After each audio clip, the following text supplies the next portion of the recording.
everyone, Joe here from ActionX. Welcome to What's on the Tube, where it's our show where we review things in the world of television, where we usually would do reviews of episode by episode of a currently on-air show, or doing these seasonal reviews where we talk about a show in its entirety. This one being spoiler-filled for The Crowded Room. For the last 10 weeks, well no, actually the last 8 weeks, 7 weeks, my bad. The last 7 weeks, no wait, 8 weeks? I want to say 8, I'm just going to say an even 8. Nah, for the last 2 months, we reviewed each and every episode for Tom Holland's new show on Apple TV, The Crowded Room. It was a journey, let's say the least. It has come to an end. It is a one-season show, so I have decided to just go straight into the spoiler-filled review, where I talk about the whole thing. There will be spoilers throughout the entire episode, so if you have not yet seen The Crowded Room, you can go check it out right now on Apple TV. It's actually not that bad of a price when I signed up, though I'm thankful I can finally actually shut that stuff off. Finally, I have really no need for Apple TV, so I'm like I'm free to do whatever I want. But anywho, onto the show itself.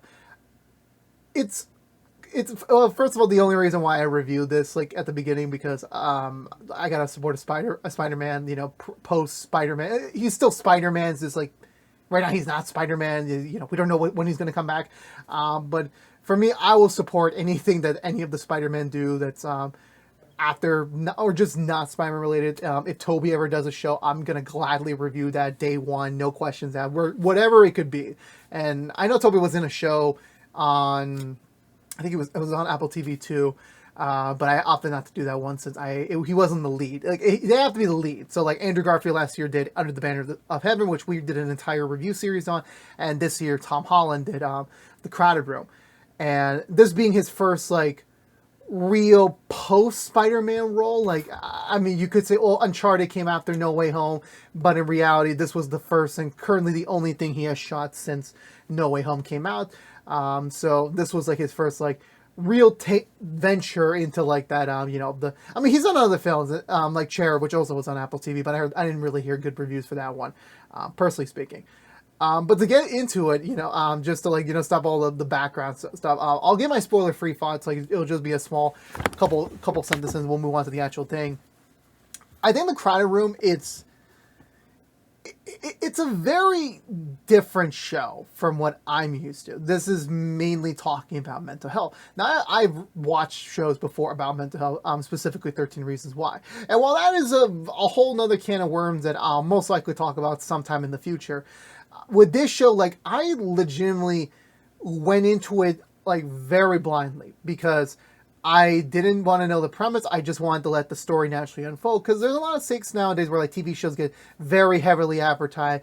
You see a bunch of trailers, bunch of interviews, and again, similar to when I did Andrew Garfield's show last year, I opted not to watch much about it. Going into it, I knew the basics, that it was based on a real life murder in this case. This being based on a loosely adapted of a book of a similar, I think it was called it's something with Billy Mulligan, I believe, that was the title's name.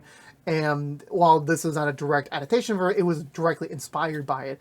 And when this was being conceived, this was supposed to be an anthology series. I personally, after the whole ratings debacle in the beginning of the season, I don't think it's going to get a season 2, mainly because of that. Even though, for me personally, the season got better as it went on, I just don't think they're going to commit to another season of this show, because, what can you do really afterwards? But with that being said, just what I said before, I think this had a very rough start. It takes a lot to get into it, but it does something a little bit interesting with something simplistic. It's definitely once you understand it, if you, well, I only watched it one time, but let's say if you were to rewatch it a second time, if you really want to, with the context of everything it'll paint certain things a little bit differently. It's not that cookie cutter. It's a little bit difficult to navigate, and sometimes it's a little bit simplistic to follow. Some things are predictable, but some things they do actually rather surprisingly. So it's a nice blend of it's not too cliche, but it's also not too predictable. It definitely has it will keep you on your toes a good amount of time. Not for the whole way through, for me personally speaking, but at least at the end of the day, I think The Crowded Room was very much a Interesting show. It definitely made me a little bit more aware of certain things that I was unaware of. It's not perfect. It really is. It's far from perfect. It's not the best show I've ever seen before, and it's definitely not even one of the greatest shows I've ever seen. And I use those two terms very lightly. I think at the end of the day, this still went into the realm of good. That this was a good show. It did 10 episodes and it told a good story. It had a very rough start, but once you eventually get, especially when you get into that second half, it like really starts moving the wheel. It eventually starts turning your mind and makes you think and ponder and have you like reanalyzing older episodes with a different context. And that's really good to think about. And as I was like keeping my brain going, as you know, we were wrapping it up, that like, you know, I actually legitimately wanted to know what happened. I went from having no care about watching the show, but I mainly did it because I liked the actor and I wanted to see him do other things. I wanted to see the full range of his performance, and there's something about that in a bit. And then to go into like, I was very intrigued, I was interested, engaged throughout most of it at the end.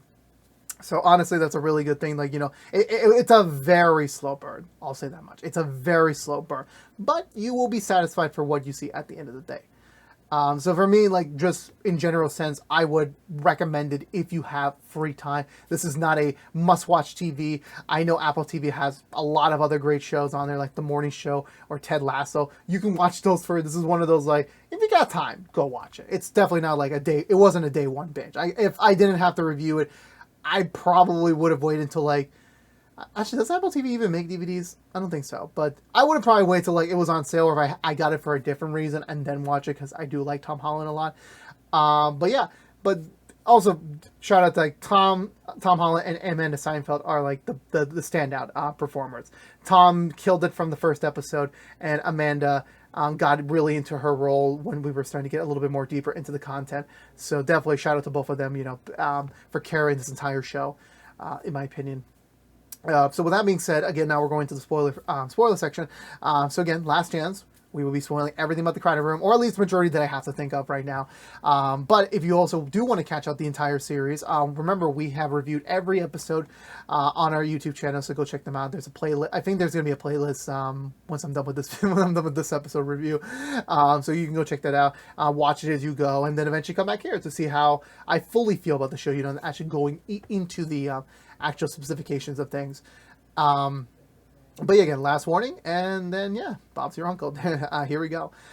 So yeah, so like I said before at the top, like story wise, the story about this, like even like just from like the story how it was presented from the first episode, very much seemed a little bit formulaic. It wasn't that captivating for me, to say the least. It was very confusing, very jarring. And at the beginning, the storytelling device they were using, how to like, you know, tell the story, it wasn't exactly something I was particularly fond of and I wasn't interested in. And especially once we began like the beginning of the story, I was like very much not into it. This is like, do I really need to see Tom Holland back in high school again? We just saw him doing that for many, many different times by this point. We don't need to see it again. But however, you know, it's, you know, like I said before, it's a very slow burn. You know, the first few episodes I think are the roughest. I feel like that was like, I think that was key for them to release all three at the same time, because they'll let people know that, okay, we know these are not going to be episodes that people are going to talk about eventually, but it's just to get you into the world. And once you get to episode 4, that's when things start picking up, especially once you get to 6, 7, and 8. I think that's like the peak of the show, in my opinion. And once you start going through that, like then you'll get your hook set, so to speak. Which honestly, I did agree about that strategy, because like sometimes when shows do that, like they'll drop 2 episodes, 3 episodes at the same time.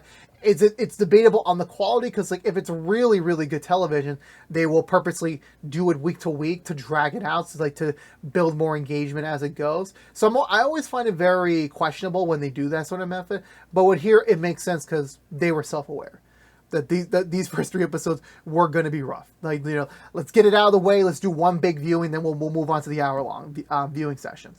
Because, like, yeah, those first 3 episodes were, like, a little bit confusing. And honestly, like, once you get into, like, you know, later into the story, and you, like I said, when you come back to these episodes with a different perspective, you'll see it as, like, okay, I see where they were trying to go, leaving things ambiguous, leaving certain parts very much weirdly acted sometimes, so to speak. I think Tom Holland himself, again, like, he's the lead, he's the star of the show. He's carrying the story. There were some questionable decisions they made in those first three, for example, that I was like, again, I know where they were trying to go for now, but back then it was just came across a little bit weirdly, to say the least, and I just found it to be a little bit questionable at times of what I was watching. That not to say he can't do it, but like just seeing him in high school again in a very different circumstance was like, we've seen this before plenty of times, and I would have found it to be a little. I would have liked it to have it be a little bit differently, so to speak. And then like the interjections with like we get Tom's character Danny talking to Amanda Seinfeld's Rye as they're doing this like psychiatrist patient interview, and like they're starting to get to know more about each other. Those were like the foil. Those were like keeping me interested, because like I like their banter as we started getting into it. Like all the flashbacks up in those first few episodes definitely was not my cup of tea. When we switched it back to Danny and Rye, we were feeling like the beginnings of their relationship, the beginnings of all like the tension like rising up and then eventually simmering as like Danny or whoever was in control eventually like gets a little bit more comfortable and like gets a little bit more open, and that's when we start getting like the real meat of the show, so to speak. But yeah, so beyond those first three episodes, like going into the remaining seven, that's when like the show started to really shine a little bit more often. And it's like every episode was different. Like it still was telling the same story, but at the same time they were using a little bit differently. So for example, in episode 4, Danny went to London, and immediately for me, I was like, I'm so engaged. This is all new. I want to know what's going to happen next, because I don't know what's going to happen next. Because literally when I went into episode 1, ending that first review, I was like thinking to myself, are they really going to stretch out the entire show with Danny in high school? Or at least, in that specific time frame. And I'm like, and they're jumping around to different places. They're like, doing so many, crazy explanations to what's going on. And then it's like, okay, now I'm starting to get more engaged here. It isn't like a traditional, like, you start at one point and you just keep progressing towards the catch-up point. They go even back further from the original flashback point. We do side tangents with other characters, but everything is organically trying to like fill out the story. This isn't one of those like, okay, we have like two great stars, two great people leading the ship, but let's add more characters to like really like fill out the 10-hour content. Thankfully, it's not. Like, I'm actually surprised that there are other characters in this story. Like, we have Danny's mom, Danny's stepdad. We have the lawyer that's defending Danny and Rye's, acquaintance. We have the detective that Rye is kind of banging. And there's other characters. There's a lot of other secondary and minor characters throughout the show. But I'm very thankful that they weren't the primary focus, that we didn't really need to see anything about their lives to like, really stretch it out. Because at the end of the day, this is a limited series. This is the 10 episodes and you're done. You got to take advantage of the time you have. And definitely, I think 10 episodes was perfect. It didn't overstay its welcome beyond those first 3 episodes. And it also didn't overextend itself to have more weeks to produce content and stretch out the story. They didn't need to do that. The only weird gripe is in the 10th episode, they started trying to do that with extending more of the lawyer's backstory a little bit more. Like we had a couple of extra scenes with him, with his personal issue, but I'm like, this is coming at the finale of the show, and it's like, are you trying to start a storyline with him or something? Like, it doesn't really make sense 100%, like, what the real intention was that for. I thought that was, like, a little bit of a weird thing, and you could have, like, cut that out somehow, I don't, or film that differently. I don't know, that was, like, kind of a weird thing, but in terms of anything else, like, the primary focus was on Danny and his life, and Rye and her motivations. Those were, like, the 2 primary storylines we were following, and we mainly stick to that point. Because for them, like, I was afraid that they were going to, like, there were other characters like Adriana, Danny's friends, Jack. There was, I believe, other stuff going on back at the police station, like, and at Rye's workplace, and Rye's personal life, that I got a little bit concerned. But like, everything that we saw had purpose, and then it was smartly shot down the road where, like, okay, there's a scene in episode, I want to say 6, or 5. I forget which one it was, but that was Rye was watching a tape that we as the audience was not aware of, and then going into the next episode, it was like the big reveal. Like, oh, this is what they were trying to do. Because again, it's a like for me, like I didn't do my research on purpose because I didn't want to know a lot about the show going into it. I wanted the show to allow me to present itself through me with those scenes for the first time. I didn't want a trailer to do it. I didn't want interviews to do it. Like I went completely blind. One of my friends, George, he tries to do that with a lot of movies and shows he watches because it allows you to genuinely have those surprise moments. And for me, I completely forgot Danny had multiple personality disorder throughout the entire show. I completely forgot about that because like this is a show focusing on mental disorders and there's a really big like thing that people commonly don't really. It's a misunderstanding and they didn't really talk about. Like I think the only other time besides 13 Reasons Why. Maybe a movie I watched back when I was a kid, which was like not a movie I should be watching as a kid. Who Flew Over a Cuckoo's Nest. Those shows like were really delving into that sort of subject material, and those were like done how they were, so to speak. But at the end of the day, like they brought a little bit more awareness to the issue at hand. So for me, like I completely forgot about that part. So like when they spoke about it, when Ryan directly mentioned, yeah, this is what Danny had, I'm like, oh, this makes totally much more sense. Even though this is like a very like, it's not basic, but it's like when you think of mental disorder, you think of multiple personality disorder, and it's like I was expecting something more rambunctious. I thought there was just something else at play, and then they explored that, and honestly, they did their own take on it.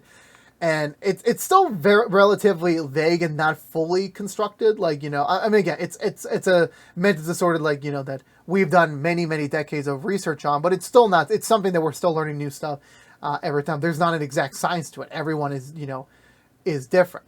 Where in this story, it's presented as like, a traumatic event happened to Danny, and he created these alternate personalities to be able to shield him from the actual pain of reality. So you have Jack, you have his landlord, you have Angelica. I think it's Angelica. Is it Angelica? I forgot. It starts with a day. I'm already starting to slip here. I apologize. Danny's friend. And he had other multiple personalities that he eventually had to let go because like their usefulness ran out, like their purpose to protect him, they no longer were needed to serve. And it was all the, I forgot what the word is, but like the amalgamation of his multiple personalities was the barn where this is where his first personality was created to protect him, to allow him to protect himself. And at that, mentally, being able to like shield him from the outside world. And seeing that was like, like it was a little bit, it was interesting. I needed a little bit more like hold my hand, like, can you please explain to me one more time about this? Because I'm starting to lose a little bit of what the word is, focus. Because again, like I'm not the smartest person in the room. I'm not like, sometimes I need a little bit more extra time to understand the material, but then eventually once I'm like, oh, okay, now this is starting to make sense, so to speak. It's still not perfect, mind you. It's still not. Like there definitely is some holes to like the overall story, and maybe it's one of those like, well, maybe we need an extra episode to talk about it. But again, it's meant to be a little bit more ambiguous because it's still something that's not fully explored. We don't get to see every personality Danny used to have. It's literally just the primaries he has now, and those are the main ones that we're following because those are the ones he's using for the last couple years.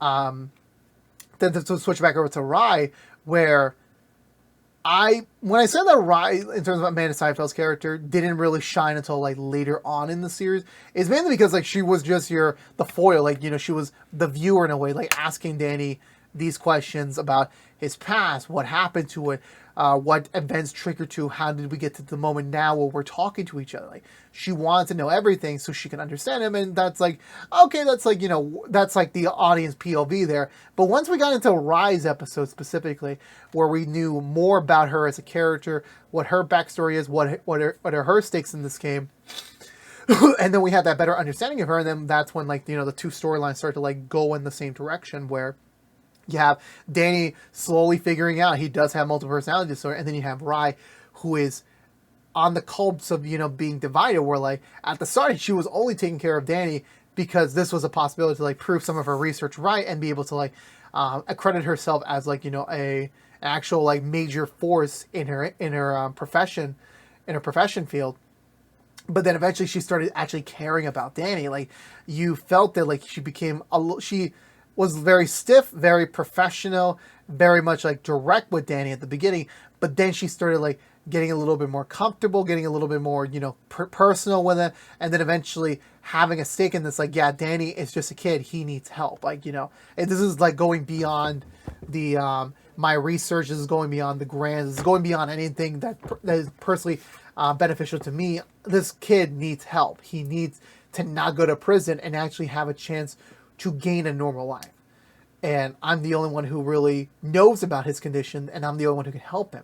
And then you start to feel that, especially towards the end. Like, I genuinely had like thoughts of like, yeah, this is like a surrogate mother, surrogate son type of ordeal where, like, you know, Danny had a mom, but that mom was like not really the best. I'm just saying that very loosely.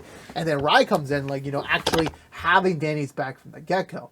And the moment that cinched it for me was that in the penultimate episode where Danny's mom, very well aware of the reality of things, but was very afraid and you know, very shy to admit what she had done, her failures as a mother. She failed Danny one more time by not defending him in court, by not admitting all the disgusting things that he was brought upon to protect herself. And Rye was always still there, you know, still finding another solution, because like that was their ticket to like win Danny out of this, and it was gone and taken from them. She still never gave up. She still always fought for him, and that was genuine. You felt that, you know, she genuinely cared about him. She tried every angle possible, because it's not just like a client of her. It's not someone she's trying to help. She views that as her son. And because she has her own son, where she's also going through some difficulties right now after a divorce. He's very distant from her because, you know, it's the traditional divorce child mentality of like, oh, mom broke up the family, so I'm going to be a little bit more cold to her because dad's not around. And again, like, as a child of divorce, I completely understand that. And Rye's doing her best to be a mom and also trying to be in the career field of her dreams. She's trying to do both, but, you know, she's not a perfect human being. And you feel that, you know, there are points where she's failing. And then when she's learning about Danny's life, about like, you know, Danny's mom essentially abandoned him. Like, you know, she's just there in spirit, but she's not really being assistful. And, you know, the stepdad basically gets to do whatever he wanted to him. And then the scene that sold it for me even more so was episodes ago, where like Danny kind of vaguely admitted he was raped by his stepdad, and Rye had to go back into her car to cry, because it wasn't just like, it's a threefold thing. Like, as a person who you know, to sit there and listen to an adult taking advantage of a child, that's something like, you know, that's truly disgusting and should never. I will never wish that upon anyone. Second of all, she's a mom, and like her having a son of her own, she's like, how could a mom let that happen to their own son? Like, just how? And really, again, she was genuinely gaining, you know, actual, you know, that she cares about Danny, that she wants the best for him. She wants to help him. That was like the turning point for her, like, you know, that I need to help him. Like, he needs someone in his corner right now to, like, you know, protect him, to guide him, to, like, you know, get him out of the situation, so to speak. And, but, you know, just by the generalization of their relationship, it allowed me to, like, actually be invested in the story, where, I always say that, you know, the story could be complete ass in any TV show I watch. You know, the story, like, there have been plenty of shows that I've watched where, like, the story was not the best. But however, the upside still beyond that are the characters. You know, that the characters still have somewhat of a story. The actors are putting all they got to keep the characters going, keeping them engaged, keeping the viewers wanting to see what happens to them next, until eventually the next point we're like, okay, the story's great again. Now we're really back into it investment-wise. Plus with the characters still being the same way, it's a perfect combination. Here, like, again, like I said, I meant at the jump, like, if the story was complete ass, like, throughout the remaining 7 episodes, I still would have watched A, for the review, and B, for Tom Holland. I would have done that. Even if the characters did not engage me. But, you know, the slow burn they did to, like, organically build up Danny and Rye's relationship was the key to this show's success. And then eventually the change in like how they presented the story, like they gave you what you want, but then gave you a tease for like, okay, here's what you're missing. And then the next episode, boom, here's what you're missing, but here's another thing you're missing. And then once it all starts coming together, it's still not a perfect, like, let's tangle all the strings together. There's some loose things. Like once we eventually got the reveal that Danny had multiple personality disorders and that everyone that we saw around him that we presume was close to him was like, oh no, that was just figments of his imagination. Those were not just personalities, but they were just disguising themselves as real people in his life so that he doesn't know about it. And some of those scenes were shot very well done. Like it was perfectly seamless. Like the Adriana scene in the dance club, like, which I'm like, that was like not something I was expecting for Twitter to blow up at. Well, X was to blow up at, but I was like, damn. I was like, that was not what I was expecting whatsoever. And then there was some scene that like didn't really make sense because like, well, they existed for the content of the viewers to understand, but and then how it is in reality, it's like, okay, that's not really how it went, and the actual way it's like just kind of weirdly shot. I preferred the alternate version of like how it was before. We could just keep it at that. I'll just admit that much to it. But besides that, I was a little bit frank with the ending that like I was hoping they would go in a much more darker direction, a la Great Gatsby, where like it's a tragedy ending where like there isn't really like a victory or like a true defeat. Like really, it's just like an unfortunate amalgamations of everyone's actions, giving us the outcome that it sadly concluded to. And it wasn't. Thankfully, they still went in a hopeful direction, which it could still happen. It's not every story can have a hopeful ending. It isn't, especially in this line of scenario where like anything can happen. And even the way they left it off in the penultimate episode was like, I was very much interested to see what direction they were going to take it in. But the way they actually decided to end the ship was like, okay, it's still I think this is the definitive version. Like this is how it really should end. And again, it's a perfect case where like they ended the story in a very like loose fashion that it doesn't need a season 2. It probably will never get a season 2. I will probably never see these characters again in like any sort of new episode. Probably never again. But it does leave you engaged enough to like think about what could happen next. What is next for these characters? Where will Dan go next in his artiste career? Will he fully get better? Will he fully get to integrate the personalities? Will Rye ever become more? How will her relationship with her son progress further on? And but that's again like that's very like loose, like any one-off movie ending where like the movie's done, the story has been told. Obviously, life will keep going onwards, but like not the interesting stuff, but like the stuff that like the main cults of the story is over. It's been told. We experienced it, and now we could just hope that these characters move on to like better places in their lives, and we never have to like really check in on them, because guess what? It's just the hopefulness of like they're gonna be fine. It's gonna be okay. There might be some more tough struggles ahead, but like the priority, the main story is over, and it's very much okay. Close the book, put it back on the shelf. Maybe I'll talk about it someday in the future to someone else who's interested in the show, but that's really it. I don't have the inclination to like open the book or like hope they can make a volume 2. I don't. But I think that that's the perfect way to end the show. Like it's conclusive. It doesn't need to tell more. They could leave it going, but like at the end of the day, they'll just leave it the way it is, and that's how it's all said and done, really. And I honestly really do hope that Tom Holland does get to come back in another TV role. I think he was phenomenal in this role. I haven't seen Amanda Seinfeld in anything since I want to say Ted 2. So I'm like, I really hope she continues to work more after the. I'm pretty sure they do work. It's just like it's just the mainstream of like they got to be attached to something that everyone knows, and sometimes they want to do something smaller just for the sake of growing the resume, growing the getting that Oscar nominee. I don't know. I'm already losing my train of thought here. But overall speaking, like I thought this was a really good show. It's not the best show. It's not even a great show. It's just a good show that makes aware of an actual issue in our reality. How we as human beings should react to it, should it ever occur in reality for you.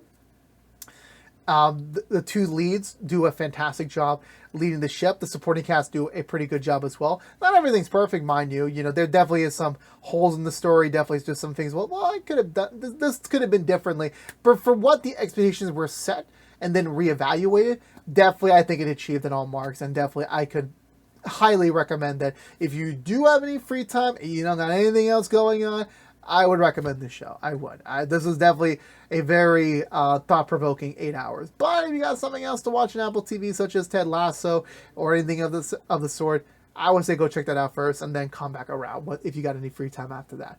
But for me, I'm going to give this show I'll give it a 1.5 thumbs up out of 2. It's like, it's not the best thing in the world. It's definitely not the worst show I've ever seen. Trust me, I've seen way worse shows that was much more worse consistently throughout the entire bar.